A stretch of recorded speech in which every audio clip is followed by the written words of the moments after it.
Atriox.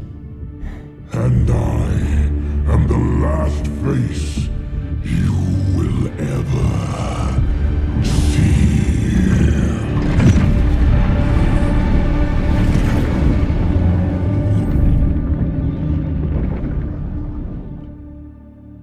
Atriox is not just another brute in a Halo universe.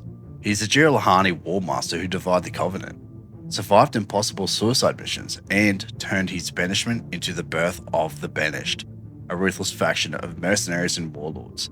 Born on Doizak in 2510, Atriox towers at over 8.5 feet, weighing nearly 1,400 pounds, a living symbol of raw power and cunning strategy. Once a Stalker in the Covenant's ranks, he became their nightmare, rejecting the great journey and carving his own path. Over more than a decade, Atriox stockpiled weapons, recruited warriors, and built the Banished into a force feared across the galaxy. His ambitions are vast, from seizing Installation 00 to forging new Halo rings to hunting the Endless after the Covenant's collapse.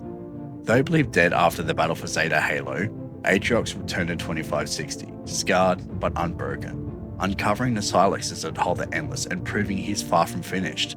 His name echoes through the Banished in titles like Atriox the Chosen and the Hand of Atriox, cementing his legend as one of Halo's most dangerous leaders. If you want to understand why Atriox is more than just a villain, why he is a remedy to the Covenant's lies, stick around, because this breakdown will show you how he became the ultimate symbol of rebellion in the Halo universe.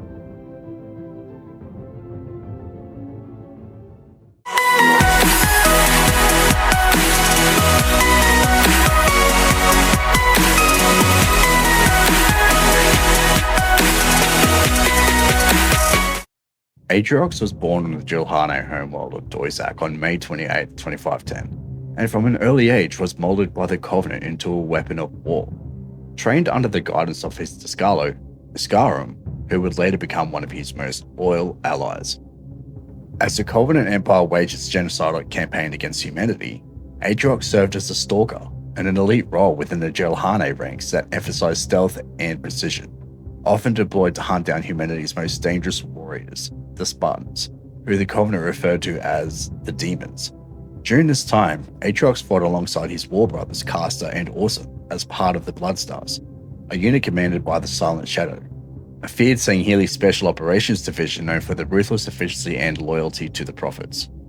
In one mission, Atriox and his pack captured a squad of orbital drop shock troopers, interrogating them for 3 days, and from these prisoners they learned of the whispered rumors surrounding the Spartan 2 program, that humanity's super soldiers were abducted children forced into military service, a revelation that planted seeds of doubt about the Covenant's propaganda and the so-called Great Journey. Through countless battles, Atriox owned not only his ferocity but also his strategic brilliance, qualities that would later set him apart from other Jiralhanae leaders. As the war dragged on, the Covenant began to use Atriox's pack as expendable cannon fodder, sending groups of 40 brutes in suicidal waves against entrenched UNSC positions, often ordering repeated assaults even after victory had already been secured, as if the Prophets and their Sangheili commanders sought blood for its own sake. Atriox became the infamous sole survivor of these suicide missions, a feat he repeated multiple times, earning both fear and respect among his peers. In one particularly brutal engagement, Atriox and 39 of his pack assaulted the last pocket of UNSC resistance on a planet defended by First Sergeant Jessica Kress. By then, Atriox had already distinguished himself enough to command his warriors, leading them through a breach in the western section of the human base and charging headlong onto the enemy, slaughtering Marines without mercy.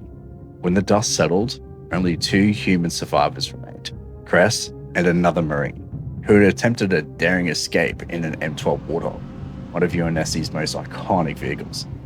Atriox fired upon the vehicles with a pattern fuel rod gun, killing its gunner and throwing Kress violently from the chassis as it flipped. Calmly, Atriox approached the last living human, allowing her to rise and take a fighting stance with nothing more than a combat knife. The Marine lunged forward with courage, but Atriox effortlessly caught her with the haft of his gravity hammer, driving the weapon into her gut before raising it high and smashing it into bloody ruin, a chilling display of his strength and brutality. This moment encapsulated the contradictions of Atriox, both a warrior forged by the Covenant's cruelty and a leader who began to question the purpose of her endless slaughter. His survival against impossible odds, his defiance of the Covenant's suicidal tactics, and his growing resentment towards the Prophet's lies would eventually lead him to reject the Great Journey entirely, setting the stage for his banishment and the creation of the Banished, a faction that would rise from the ashes of the Covenant's collapse to become one of the most dangerous forces in the galaxy. As Atriox fought through countless battles and watched his packmates fall one after the other, his bitterness toward the Covenant, and especially the Prophets who orchestrated his endless wars, grew into outright resentment. His improbable survival against impossible odds became the stuff of legend among the Jiralhanae, elevating him into a figure whispered about with awe and fear. Yet, unlike many of his kin, Atriox never embraced the Covenant's doctrine of the Great Journey, seeing it not only as divine destiny but as a hollow excuse for genocide, particularly in the slaughter of humanity, which he viewed as senseless and wanton. In 2549, during the Covenant's occupation of the human colony world Algolis, Atriox once again returned from battle as a sole survivor. His armor and body drenched in human blood, this survival, repeated so many times, began to trouble the Sangheili commander Itho Hisaki, who oversaw Atriox's unit. To the Covenant's leadership, Atriox was becoming more than just a soldier. He was becoming a symbol, a dangerous cult of personality that could inspire the Jiralhanae to question their role in the Great Journey.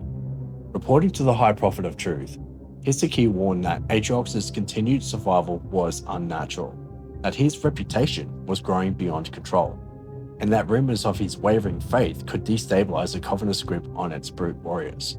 Truth, ever calculating, believed Atriox might still serve as a useful weapon, but decreed that if his loyalty had truly faltered, he would sanction Atriox's elimination. When the Sangheili commander approached Atriox after the battle, finding him seated alone and still soaked in gore, he attempted to praise Atriox's prowess.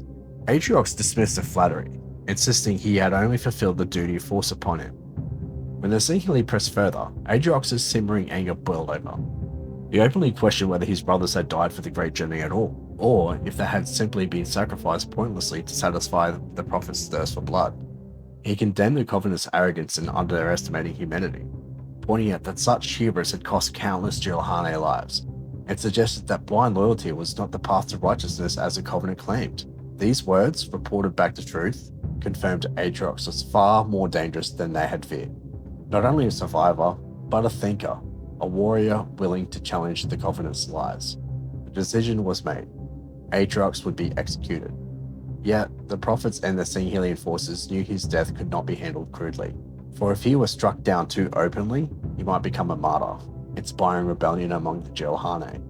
Thus, plans were laid out to end Atriox's life quietly, delicately, and without spectacle, though history would show that their attempt to silence him would instead ignite the birth of the Banished.